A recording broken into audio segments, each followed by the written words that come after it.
Hi friends, welcome to life learner. Last weekend Amrabad ఫారెస్ట్కి వెళ్ళాము. ఒక చిన్న వీడియో. టైగర్ రిజర్వ్ ఫారెస్ట్, ఇది ఎంట్రన్స్ ఆఫ్ అమ్రాబాద్ ఫారెస్ట్. ఇది శ్రీశైలం వెళ్ళే రూట్లో ఉంటుంది. మనకు హైదరాబాద్ నుండి ఇది ఆల్మోస్ట్ 180 కిలోమీటర్స్ వస్తుంది. ఇది తెలంగాణలోనే అతిపెద్ద ఫారెస్ట్ నల్లమల ఫారెస్ట్. ఇక్కడ మనకి పులులు ఆల్మోస్ట్ 45 వరకు ఉన్నాయని చెప్పారు. ఇక్కడ 1 అవర్ సఫారీ, 2 అవర్స్ సఫారీ ఉంటుంది. మేము వెళ్ళింది 2 hours safari.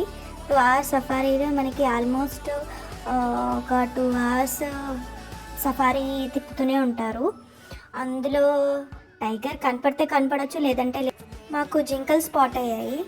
And Samba Deere అని కూడా ఒక డేర్, అదొక టైప్ ఉంటుంది. లాస్ట్లో శ్రీశైలం వెళ్ళాము. రష్ కూడా చాలా లేదు. దర్శనం చాలా బాగా జరిగింది. Thank you. Please like, share and subscribe to life.